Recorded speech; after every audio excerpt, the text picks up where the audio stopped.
All of a sudden, we just go on this tear, forget just the Super Bowl, just a tear of 3 years where we were kicking ass. We were doing everything to keep that, and the only thing that could stop us was the Bountygate. After leading the Saints to a 2009 championship and playoff appearances the following 2 seasons, Payton hit the lowest point of his coaching career. The NFL accused the Saints of running a bounty system orchestrated by defensive coordinator Greg Williams, whereby players received cash bonuses for injuring their opponents. What do you feel like, looking back, you did wrong? Look, as a head coach, you're responsible for your staff. And when you have one outline coach that is a little bit overzealous, you know, you're responsible for that. There's a prominent football writer who wrote a negative article about you and said something to the effect of, how can, Sean Payton, who's micromanager in coaching, how would he not know about any of this? How would he not know that Absolutely. One of his coordinators, the night before games, meeting with half the team about this? Listen, he's meeting with the defense. No, and make no mistake about it. It wasn't us saying, hey, this thing didn't. It was the idea that it continued for 3 years. Look, our league's had a history where when you get into the postseason, well, you're playing. You think you're playing hard. You're playing hard to begin with. It wasn't injure and get this. It was, hey, this is what we need to do to be successful. And obviously the rhetoric, and it's still used by Greg today. I mean, it's crazy. You said around that time, quote, it was frustrating at times to sit back and hear a lot of things that have been painted in a certain way that aren't true. Like what? There were so many. One of the things that we've seen, and it's just the truth, our league's no different than a large political party. They're experts at pushing their message through the media.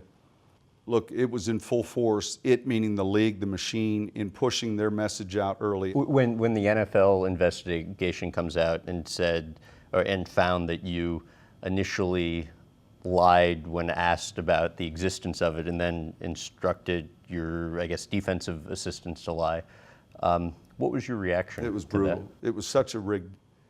I can't even begin to tell you. The more and more people looked at it, and the more and more people looked at where the information came from. The disgruntled Saints employee who happened to miss 2 weeks of work and never reported to any one of us where he was, that we knew we were firing after the season. The disgruntled employee who happens to work for the league now, like just got hired last year. And we get wind from former league employees saying that this was a deal done. And the Saints, we knew better too. I think look, we've done a lot of things well, but as an organization, we didn't handle that investigation very well at all. There is no question that there was a bounty program in place for 3 years. I think that is bad for the players, for the game. Commissioner Roger Goodell ultimately handed down some of the most severe penalties in league history. All that was pretty ridiculous. Look, it's one of the weaknesses of our commission. There's too much emotion. When the penalties came down, it was foolish. As punishment for Bountygate, the team was fined $500,000.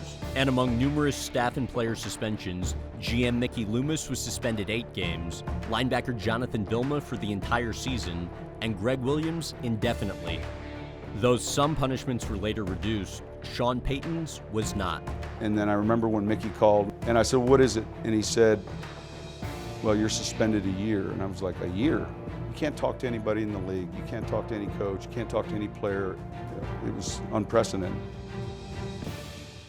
Your sister said she knew, not to contact you for the first couple months you were out. Why? When you say a year and you're not able to talk to any coach, you're not able to talk to any other player, and you know that the league office actually contacted 2 other owners to talk to Mr. Benson about finding a way to have you fired, they are trying to break you. Why do you think they wanted you fired?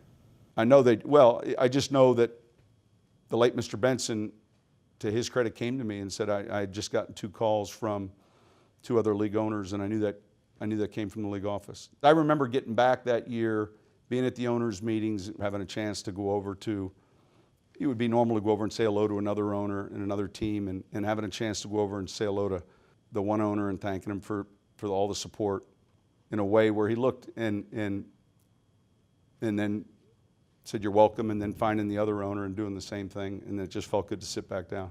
They knew you knew. Absolutely. Absolutely.